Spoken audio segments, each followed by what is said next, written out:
Okay, I think we are ready to go. Hello everyone again and welcome to today's IAPD webinar, Fluoride and Caries, an update around the globe.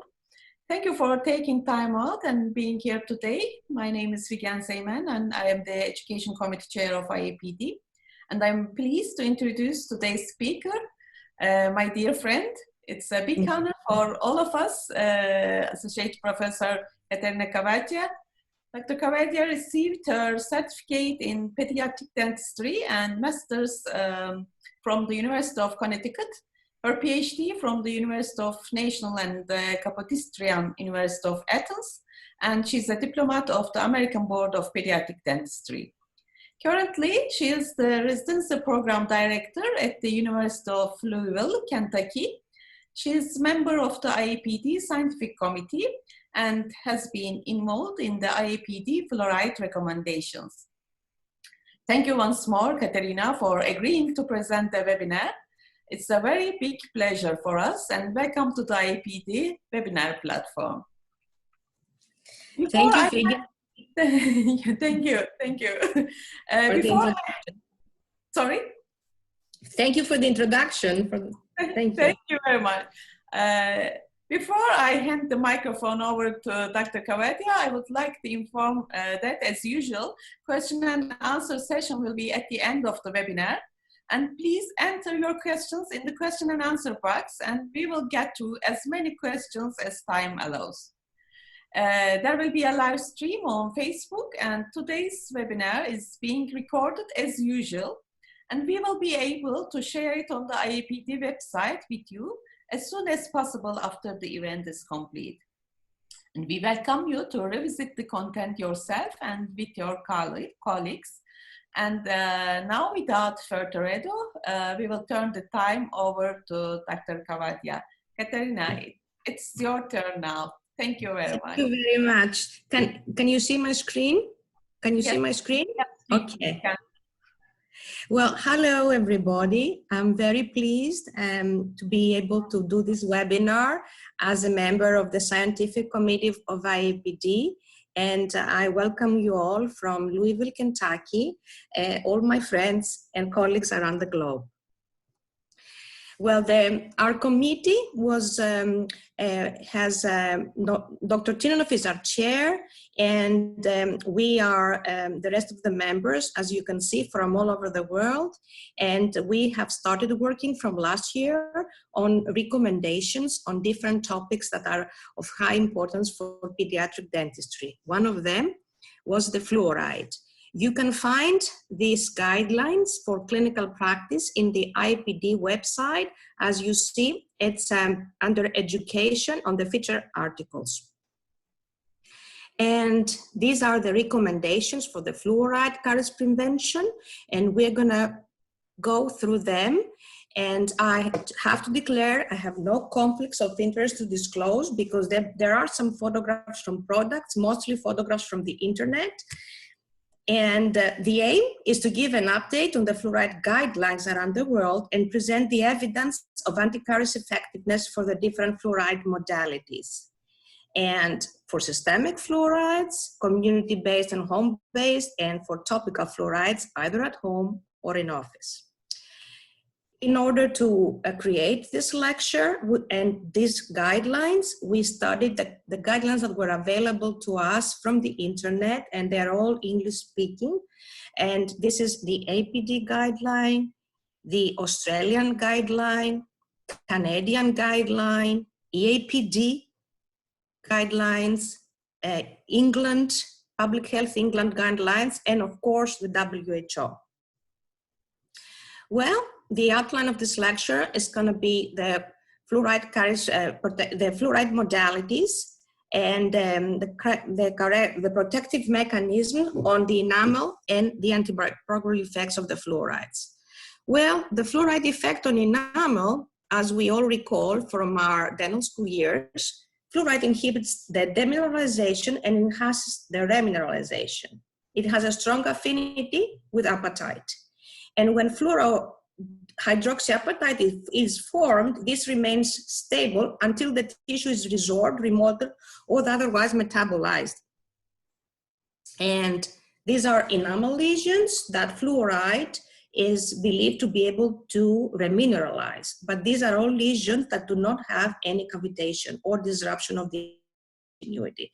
So they are lesions, according to ICIDAS, of category 1 or category 2, not higher. And of course, this is orthodontics white spot lesions, so fluorides are widely used, and this is in the primary dentition for early childhood caries. Well, fluoridated enamel, we know from the early studies of Wetherell that it enriches the enamel, and the richest part of it is in the outer part of enamel. And exposure of enamel to fluorides leads to precipitation of calcium fluoride particles, and when the pH drops in response to acid production, fluoride becomes available from the calcium fluoride particles to remineralize the enamel or affect the bacterial metabolism.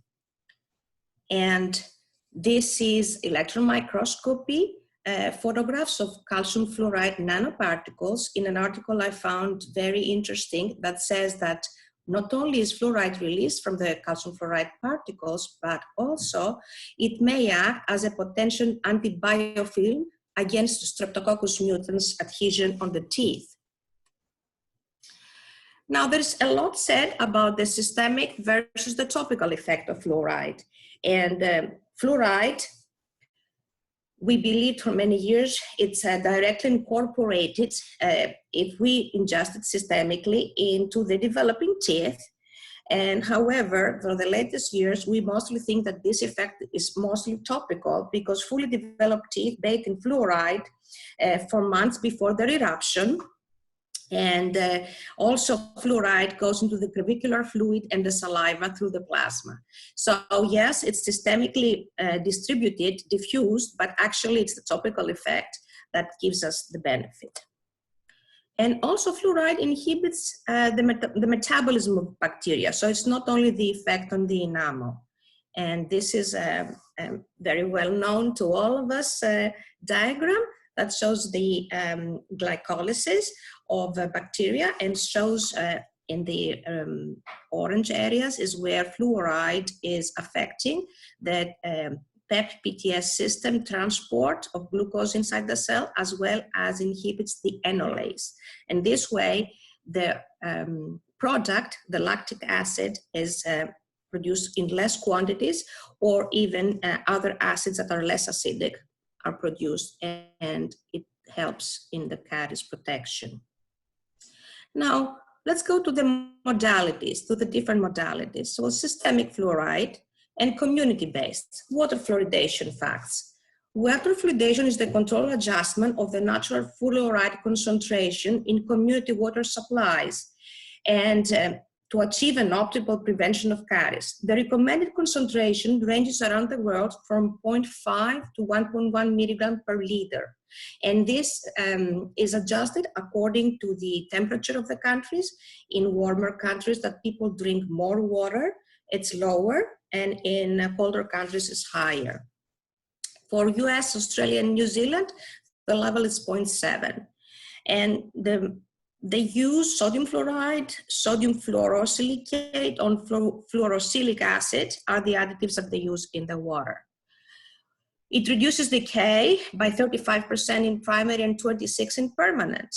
And there is evidence that access to fluoridated water from an early age is associated later in life with less decay in adults.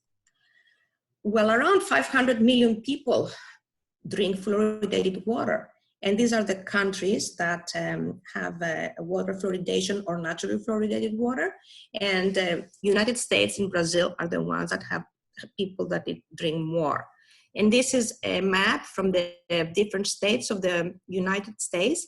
And we see that only one state is not fluoridated, and most of them have fluoridated water that more than 75% of the population has access to. Furthermore, from England, it's a fairly recent report of 2018 they found that hospital admissions for caries-related tooth extractions were much lower in the areas that they were fluoridated compared to the ones that had very low fluoride levels. There has been a small side effect of mild fluorosis in the fluoridated areas in 10% of the children versus 2% only in the non-fluoridated, but it was so mild that actually was not an aesthetic concern for the population. Now, the cost and benefits of water fluoridation, it seems that it is cost effective if it's applied for large communities, more than 500 people. And well, the fluoride toxicity facts, we have to remember the optimal dose for fluoride is 0.05 milligrams kilogram per day. The probable toxic dose is 5 milligrams per fluoride per kilogram. And the highest risk for fluorosis is when fluoride exposure takes place in both the secretory and the maturation phase of the enamel. And the susceptibility period is 15 to 30 months of age for risk of fluorosis for permanent incisors and molars. And this is a case of very mild fluorosis that may occur in children that reside in fluoridated areas. Said about the halo effect of fluoride. So this is a recent paper from 2013 that they show what is the contribution of the different products to the fluoride intake of the children.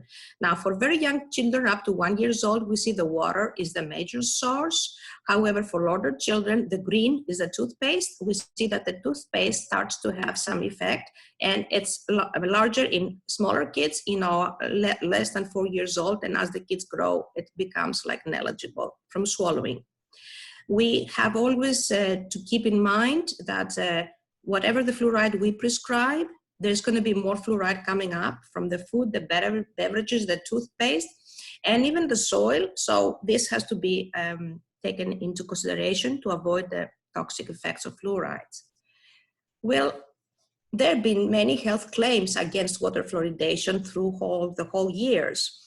And recently there have been claims for lower IQ scores, and the ADA and the Health England both have statements that they really believe that despite of all the statistical evidence, actually there is no causal association between the fluoride and any kind of harm for the public. So still is very safe. And this is a table that has the different recommendations from the different guidelines, and we see it ranges from 0.6, even 0.5 to 1.1 milligram in the different countries. And they also want to take into account the optimum fluoride concentration per day of intake.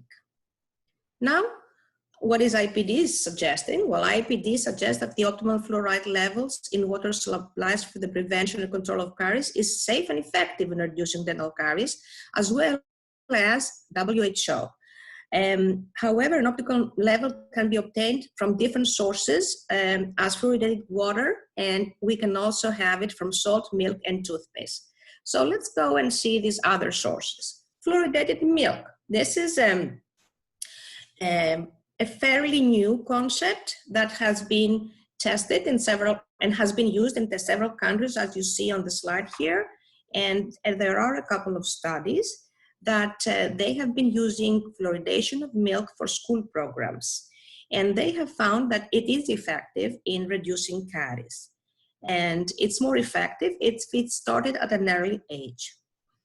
Now, there is a very structured study from Bangkok, Thailand, that they've studied 75,000 children, and the study had a long duration of 6 years. They did find significant caries reduction, 34% for the children that were receiving the fluoridated milk. However, the cost effectiveness was questionable. It really cost a lot of money for this country because there wasn't an already established milk program. So they had to establish a whole administrative network to do that. And it really cost them a lot of money. The systematic reviews that we have for the milk are two, Kadjeti and Jung, and they believe that it is an effective measure for reducing caries in primary teeth, but the evidence is still low and the quality of studies is still low. So further research is encouraged for that. The IAPD has no recommendations for that. It's EAPD and WHO only that are saying this is a conditional recommendation and further research is encouraged on this product. Now let's go to the fluoridated salt. It was introduced in Switzerland 1950s. Well, it is recommended to be used when there is no other community fluoridation, like no water. The salt programs require mapping of the natural fluoride content of the water in the area so that you don't end up with fluorosis. And there is a little bit of a contraindication because promoting salt fluoridation, may also be may also be combined with the perspective of the general public health that we should not eat a lot of salt. So that's kind of a conflict of using that. However, it has been successful. And there are a couple of countries in Europe that have been using fluoridated salt, Switzerland, France, Germany, Spain, etc. And there is a wide margin of safety for that. And it looks that that is a possible option for us. So EAPD has a conditional recommendation and WHO is also recommending it to be considered. How about the supplements? Well, the supplements, there's many products. This is a photograph from the Google. They have been found effective in reducing dental caries in children at high risk. So they are recommended to be used for these children by AAPD. And however, determination of the dietary fluoride in total, as I showed you before, in order to avoid the halo fluoride effect, has to be done. There is no evidence that fluoride supplements taken during pregnancy are effective in preventing caries in their offspring. So this was an idea that was proposed in the 1980s, and it's not anymore at all in favor. Now, the different guidelines around the world, well, there are not so much in favor in Australia and in England. And EAPD is really in the last guidelines of 2019 and the workshop that I participated for the fluoride supplements, they are not that much in favor. They're rather, we use fluoride from other sources for the topical effect. However, if we are to use, we have to know the water, the fluoride water content for if it has to be over, if it has to be less than 0.3 in order to prescribe any fluorides, and this is the different dosage schemes that are suggested. And IAPD, well, recommends the use of fluoride supplements. They are effective, but and they should be considered for high risk children only, but only in fluoride deficient water areas. Now let's go to the topical fluorides. Topical fluorides, toothpaste. There is a recent Cochrane review for the 2019 for the toothpaste at different concentrations for preventing dental caries that they have reviewed 96 randomized controlled trials, and 13 were very recent. This is a very neat diagram I thought of sharing with you.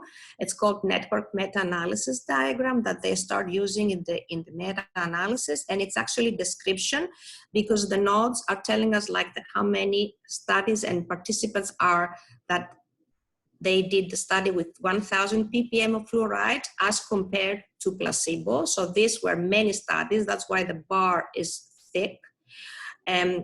As compared to the 1,000 ppm to 440 low concentration fluoride, there were very few studies. That's why this is very thin, the line is thin, and the node is very few participants for that. So we see that there have been studies for 1,000, 1,450, 1,700, 2,400 ppm fluorides, and all compared among each other and among the placebo. And this is the forest plot from this study that I found very interesting to see that the first part is the different fluoride concentrations versus the placebo. And let's see the lower fluoride concentration fluoride, they are not statistically significant. As you see, they're touching the line. So above 1,000, the toothpaste start to be effective. And again, here is low fluoride concentrations versus low fluoride concentration, and we see the similar trend. And here, when we compare these two, 1,000 ppm versus 1,400 ppm, it doesn't seem to be a large difference in the prevention of caries. Let's keep this in mind, and we will discuss it further down. And again here for the 1450 against the larger concentration fluoride, again, doesn't seem to be much of a difference. So it looks like 1,000 ppm is actually the key number that we all have to remember, and we should not be any more prescribing low fluoride concentrations, and we should actually prescribe the higher fluoride concentrations that are in the areas of 2,000 are not that much different in terms of effectiveness as than 1,400 or 1,000. Okay, I have to get out and get in again. Okay, it worked.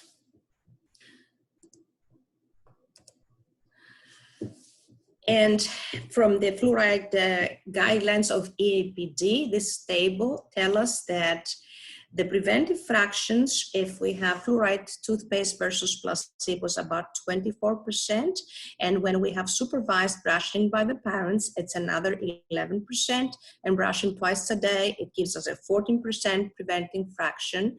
And here, AAPD advocates the use of a higher fluoride toothpaste, and if you will use a higher, it's going to be 8% more according to AAPD. Now, there has been interest with this stannous fluoride toothpaste that they have come in the late years in the market. Well, stannous fluoride has the properties of being antibacterial with the stannous part, the metal, entering the cells, and these are strep mutant cells, and this is from my thesis that I did way back in University of Connecticut, and Dr. Tinanov was my mentor for that. And so this, at the time, was only used as gel. We all remember the stannous fluoride gels, Gelcam, most common brand that was used at the time to brush on, but now they were able to stabilize the stannous fluoride in toothpaste, and these are toothpaste that are successful in caries prevention because they attack the bacteria with the metal part as well as the fluoride. This is the different recommendations around the world, and well, in the States, it's only 1,000 ppm that's recommended, and they play with the amount daily. It's either a rice size or a pea size if the kid is over 3 years old, and the same is for New Zealand. And EAPD also has from 1,000 and higher, and again, they are working with the rice and pea size.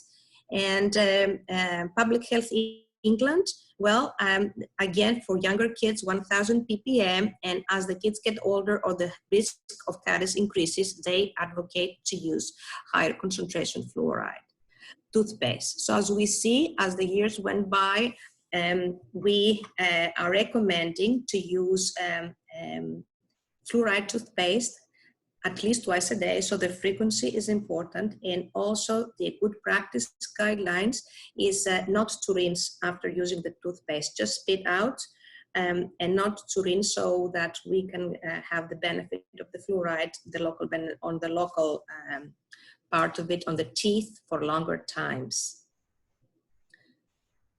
So it's not so much the amount, it's just the time and the frequency. But low fluoride toothpaste are not anymore in favor. And IAPD recommends that fluoride toothpaste is effective in reducing dental caries in children, and using measuring amounts under 6 years of age may decrease the risk of fluorosis, so small amounts. Now, regarding the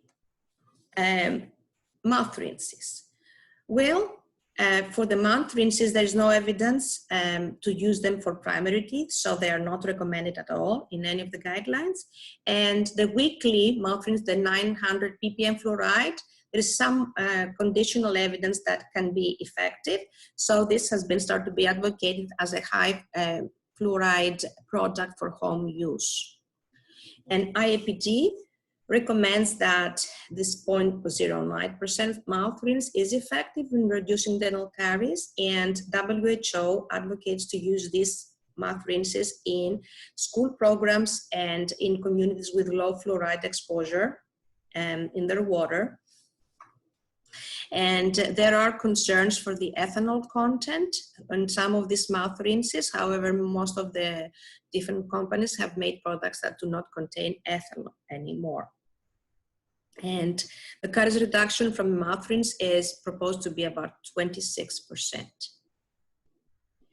Now, there has been home use of 0.5% fluoride gels and pastes at home.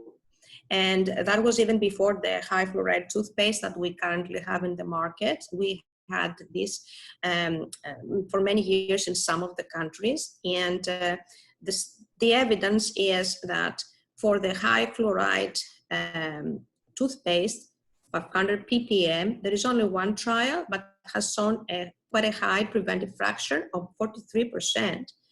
And there are more trials, about 6 for the fluoride gel applied professionally or supervised at school, and that's also showing a high reduction. More research, however, is needed for this high fluoride toothpaste. And IPD recommends the use of 0.5% fluoride gels and pastes and prescription strength, of course, and they're effective in reducing dental caries. However, they have to be used in children that they can control their swallowing, and in different countries, this age is different according to the local FDAs. Professional applied fluoride gels. There is a recent Cochrane review by our colleague, Dr. Marino, that she has done so much work on this area for the different fluorides. And since many years, she actually has repeated some of the systematic reviews with more recent data. So she did that in 2015. And she found that for the permanent dentition, there is moderate quality of evidence, and there is a caries inhibiting effect. But for the primary dentitions, it's a low quality of evidence for using the gels. And this is from this study. We can see this is the forest plot, and we can see the preventive fraction for primary teeth is 20%. And for permanent teeth is higher, it's 32%. And however, very high heterogeneity, 90% heterogeneity. So the diamond here is the mean of all the studies, and it's in favor of the fluoride gel. It's to the right of the line.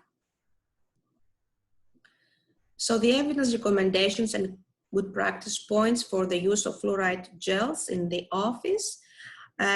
It's for primary teeth are not that recommended for the risk of swallowing, because it's very easy to place a large amount in the trays and have the kid, maybe the kid can swallow it. So they are recommended for kids that are older, and in Australia, actually, they recommend them for older kids, 10 years and older. And the evidence is moderate, and the recommendation is conditional. It has been interesting to find out that there's no benefit of doing a prophylaxis before the application of topical fluoride to either primary or permanent dentition. That was something that we were taught many years back, and most of us were using that prophylaxis with a prophy cap. So that's not necessary. The evidence says that's not necessary, and we can just do a toothbrush prophy to grossly remove the plaque from the teeth before applying the gel. Of course, if the patient has calculus, that's another story. You use the prophy cap to smooth out the calculus. Now, what about the professional applied varnishes? Well, there are either dispensed in small tubes that contain a larger amount of fluoride, or they are dispensed in individual containers, which is actually more favorable and more advocated by guidelines to use these individual containers. The large tube, this is one of the products in the market, contains 10 ml of sodium fluoride varnish, 5%, and that's going to be 500 milligrams of fluoride in total. And we have to be careful because as we dispense it, or assistant dispenses that out, maybe they will dispense a much larger amount, and our patients might risk of having toxic effects. The fluoride varnish should be placed on the areas that are caries risk prone or have early caries. And this is a diagram that was given to me by Dr. Tinanov, and it shows us different fluoride products and the release.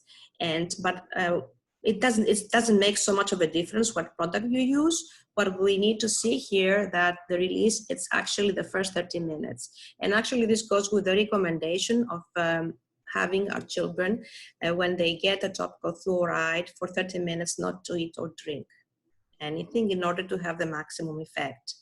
Now this is a systematic review on the effectiveness of the varnishes, and here again we see that there is a benefit. This favors the fluoride varnish, and this is on permanent teeth. The preventive fraction is 40%, which is actually quite high.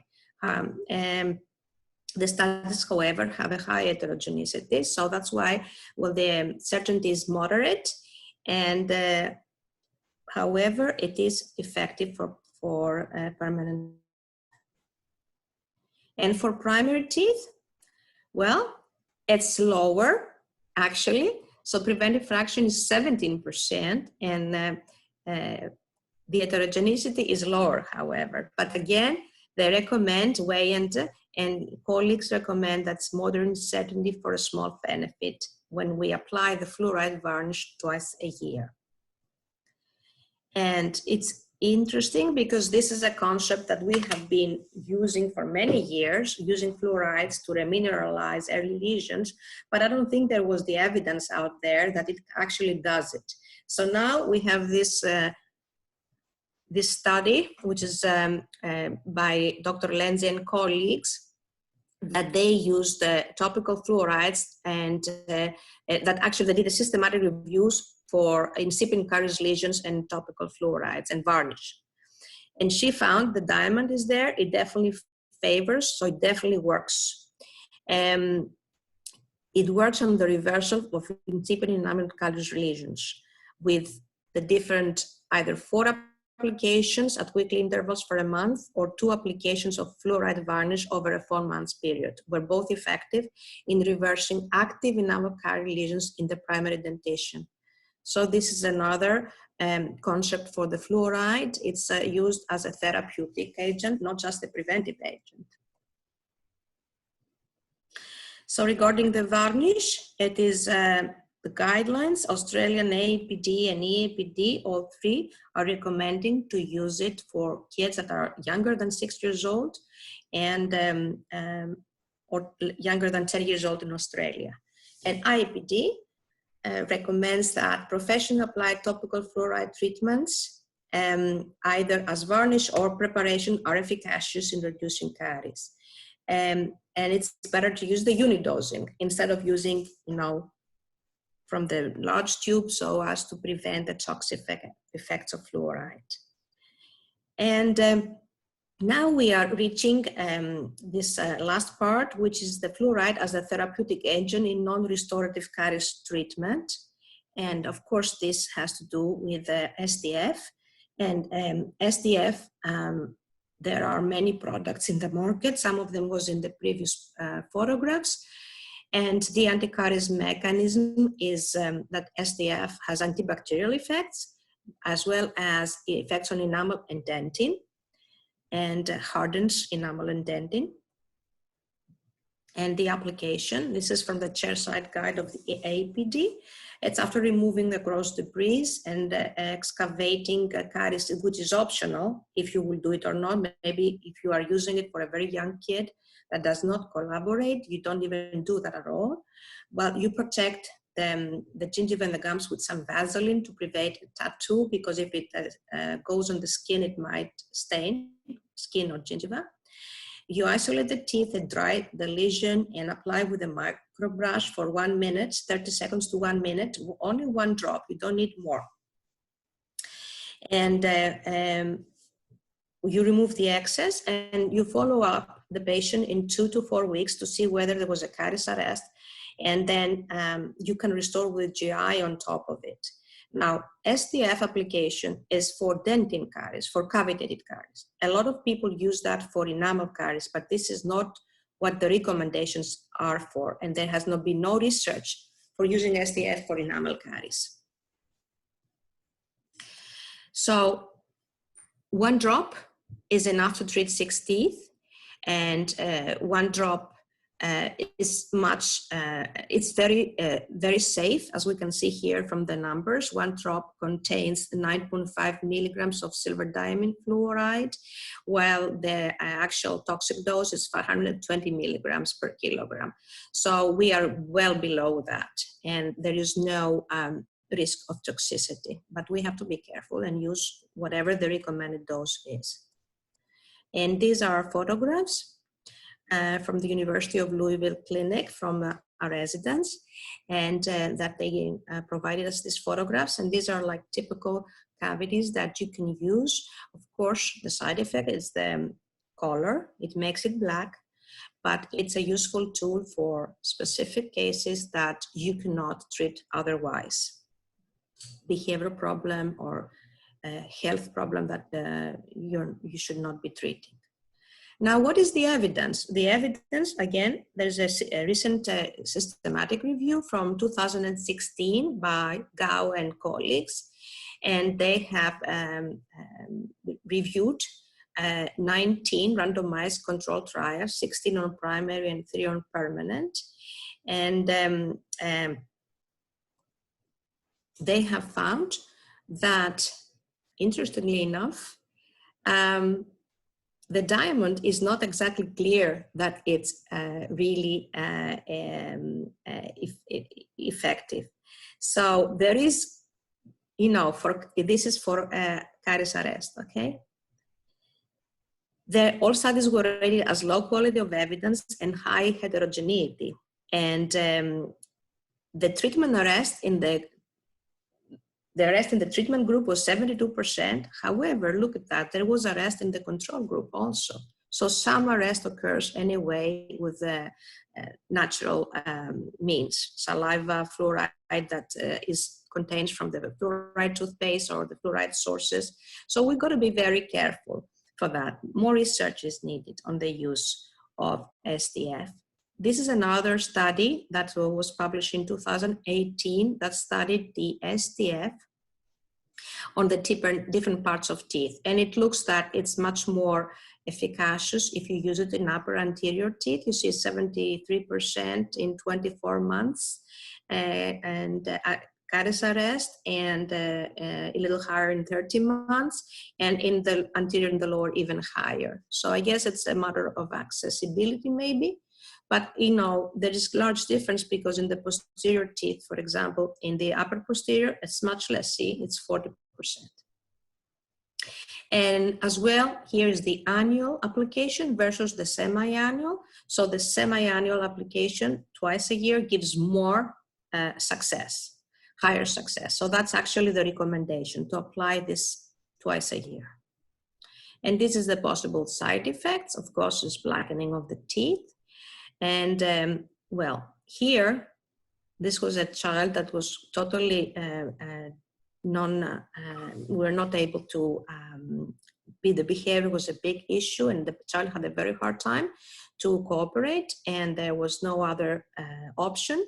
And yes, it is really black, but caries have been arrested, given some time for the child to grow or find a space to take in the OR in the United States. for this case, we would take them to the OR. Now, for this case here, this is a small cavities in dentin that really became black. So actually, this is very much indicated for the small cavities. However, for the enamel, it has been taken up by enamel, and it looks really terrible, and this should not be placed on enamel. That could be very well remineralized with fluoride that would not stain the teeth.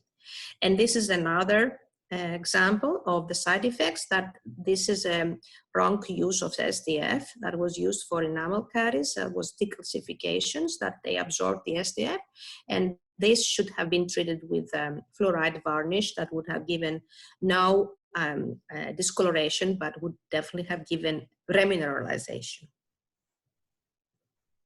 What the contraindications for SDF if the patient has silver allergy, desquamative mucositis or gingivitis for pregnant women, especially the product that contains iodine, because there is a product in the market that after the SDF you use iodine, and this way the coloration is much less. So what are the recommendations for our IAPD? Well, use of 38 silver diamine fluoride is effective for the arrest of cavitated lesions. And APD also recommends it, and it's a conditional recommendation with low quality of evidence. So still there's work we need to do for SDF. And it's also recommended by Australian and European EAPD academies. But the recommendation is always conditional.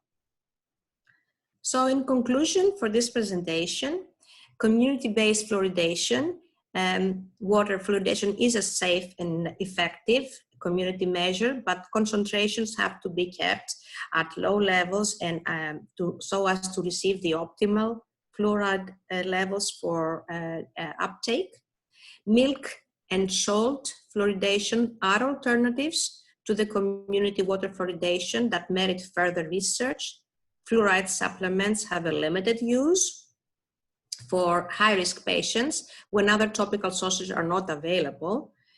We have to be aware of the fluoride effect, and we have to regularly monitor the communities for enamel fluorosis if we are giving community fluoridation measures. Topical fluoride are effective in reducing caries for home use.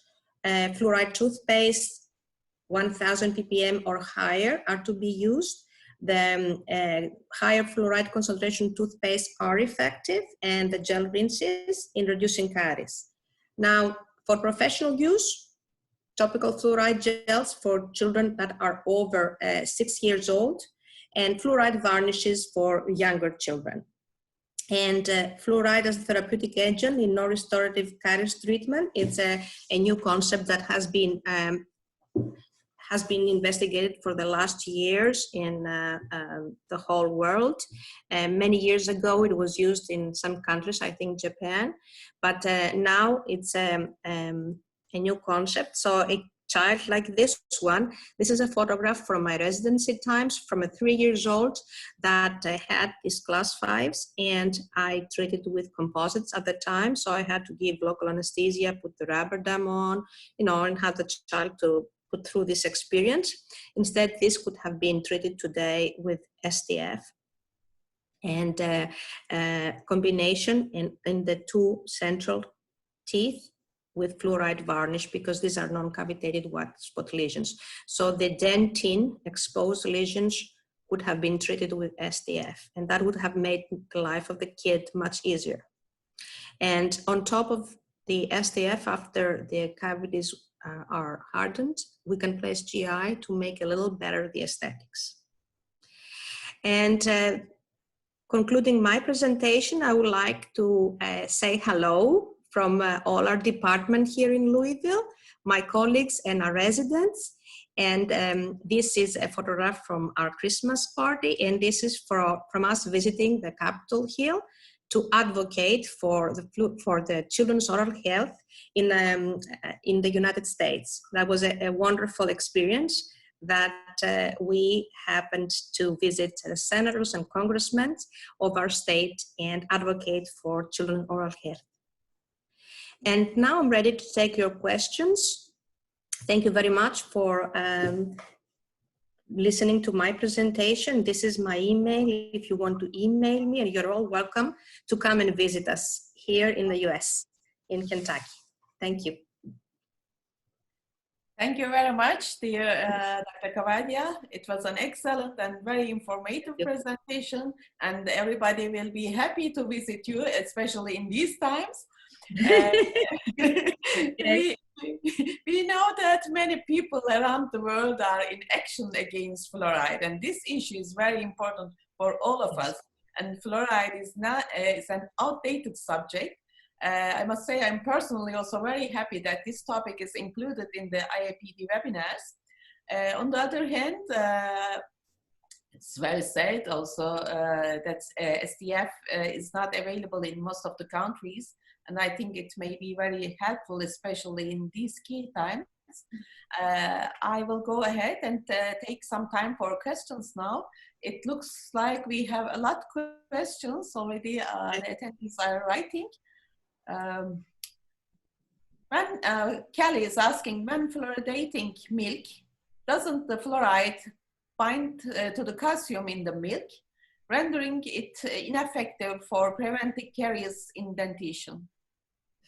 No, they have found out that there is active fluoride in the milk. You know, I know this was the concept we learned at dental school, but they have found, you know, the amount that they are fluoridating the milk, there is active fluoride ion there to exert its antibacterial effect and to also enhance the enamel. Thank you very much.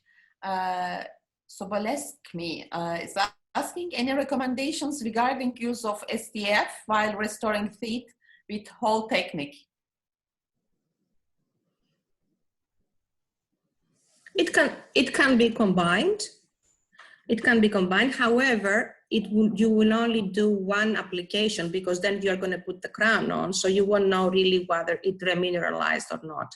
Maybe you can do the protocol of placing SDF and checking the child in 2 weeks' time to see whether it has hardened the cavity, and also placing maybe a second time, and then on top the crown, the whole technique. It can be combined. Of course, it can be combined. I'm not sure it's necessary, because if you place the whole technique on top, you don't need to remineralize really the dentin, because it's going to be a coronal seal for this bacteria in that cavity that they're going to die.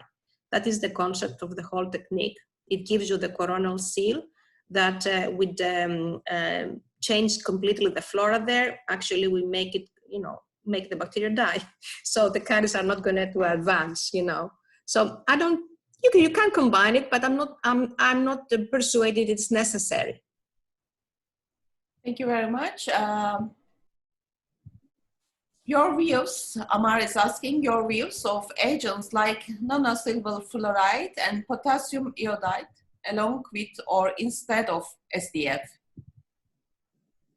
Can you repeat the question? He's asking your views of agents like nanosilver fluoride and potassium iodide along with or instead of SDF. Combining there is this product, you know, with potassium iodine, and that still is under investigation regarding the whether the adhesion of the restorative materials are optimum if you are using the iodine to diminish the color. So this product still is not, you know, so much validated. You know, it's out there, but the product is not so much validated yet. Thank you, Katarina. Anonymous attendees are asking, in the case of fluoride in milk, does the fluoride from a salt with the calcium in the milk and therefore making less fluoride bioavailable for remineralization? Yeah, which is similar to the previous question. You know, they have figured out how much fluoride you have to add so as to have active fluoride. So this has been figured out, and in the levels that they are advocating of using it, it works. It's in milk fluoridation, the problem is the cost. Although it's a good way of doing it because you do it at schools, the cost is high, is considerable. While in salt fluoridation, there's the cost is much less. Thank you very much. Is the MI varnish superior in fluoride releasing for a longer time than the other varnishes available? Well, there is that one diagram there that showed that, you know, but I don't think there is evidence, real evidence of science telling us if one fluoride varnish is better than the other. So any fluoride varnish that's acceptable and has passed the national, you know, FDA requirements, you should be using it. It doesn't make much of a difference. Thank you. Carolina is asking, how often do you recommend doing fluoride varnish applications? It depends on the risk of the patient, you know, but actually this is for high-risk patients, so semi-annually, it's the protocol, and you can go even to more often than that, every 3 months for very high-risk kids. I'm passing some of the questions because some of them nearly similar, some of them you explained very clear. Is there a correlation between overdosage of fluoride and mental retardation? Well, there has been mental retardation, not really, but IQ, there has been some studies lately that advocate that might be a possible correlation with the IQ of, pregnant women drinking fluoridated water and their offspring's IQ. However, none of these studies have solid scientific design to prove that there is a correlation. So I will stand with the ADA and New England and Health of England that they have given out statements that they say still it remains a safe way of community caries prevention, water fluoridation. There is no evidence, solid evidence that it creates any issues. And related to the pregnancy, there was a question, a very short answer. Anuranjan is asking, if pregnant lady is suffering from fluorosis, what will be the effect on the children? If she has fluorosis herself, you know, that's happened when she was a child, so that nothing is going to happen to her child. Coming from chat and question side, a lot of questions.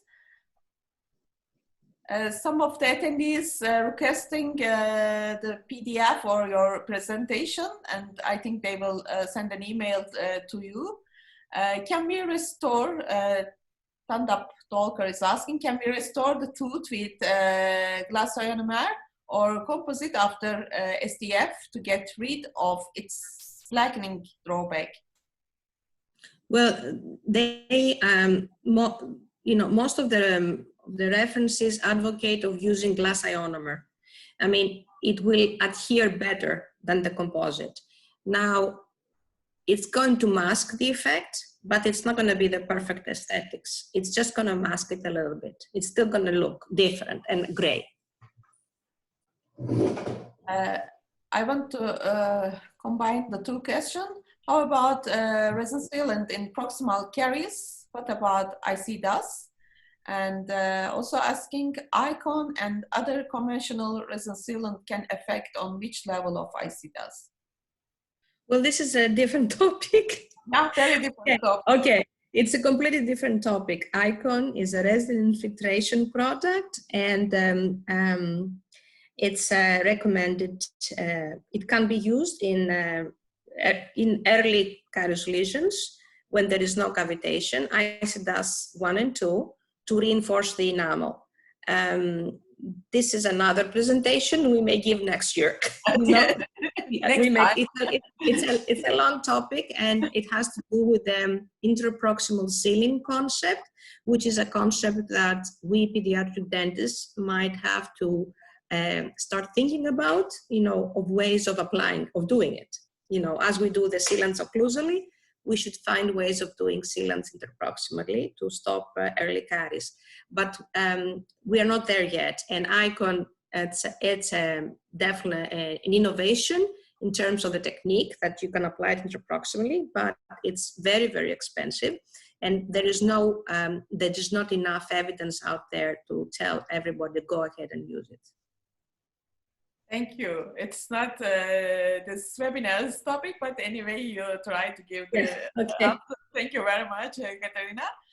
Margaret is asking, in regions with no piped water, what's better recommendations, especially low resource setting, where SDF may be accessed but not varnished?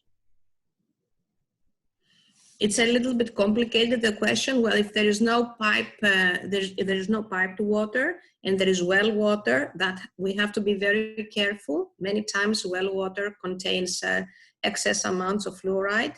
So if the population is getting that water, we have to test it for the amounts of fluoride available. So if the fluoride levels are below 0.3, you can prescribe supplements for this population, or you can think about milk fluoridation, or you can think about salt fluoridation. You also have to take into account the caries burden of this population. If it's a low-risk population, you know, you probably don't do anything else except toothpaste. Toothpaste is an excellent way of providing fluoride to the teeth.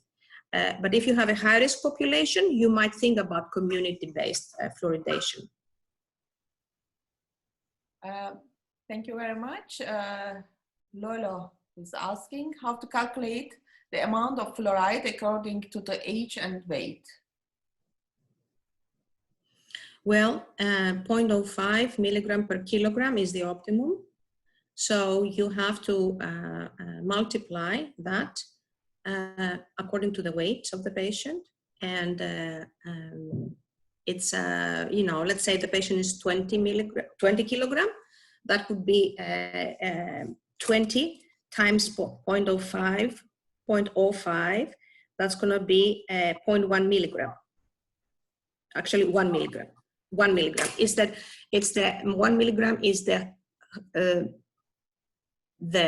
amount of fluoride that's safe. If you go over that, the total amount of fluoride for this patient, no more than that. Thank you very much. I think this will be the last question because there's a lot of questions waiting, but most of them similar. If you have any questions, please have contact with Dr. Kavardia via email. And many of the attendees are very thankful to your presentation. Okay.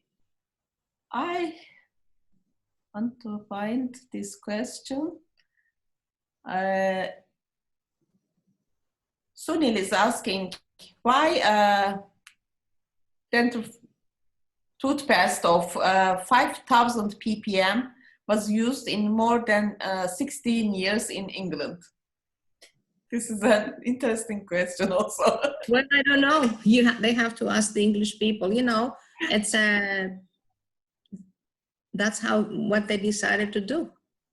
But I mean, 5,000 ppm fluoride toothpaste, there's only one trial until now for the toothpaste that shows there is a significant reduction of caries. So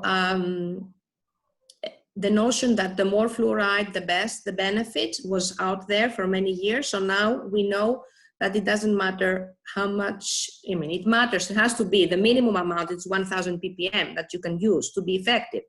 But it's most important is the frequency, and also to allow for the fluoride to be in contact with the teeth for a long time. So after brushing, not to rinse, if possible. Just spit out the excess of toothpaste and just leave the fluoride on the teeth, especially if it's overnight. It's even better, more beneficial effect.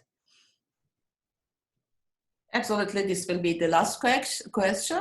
What is the effect of SDF on strength of universal adhesive to primary teeth dentin? Well, it affects a little bit, but still you can still restore on top of it. I mean, the benefit of the SDF, it's not to make the restoration better, it's to arrest the caries. So there is definitely a collateral on that. And even if you restore on top of it, there's always going to be an aesthetic problem because it's really black. It's really brown, black, you know, what happens under it. Yeah, it can influence a little bit, yeah.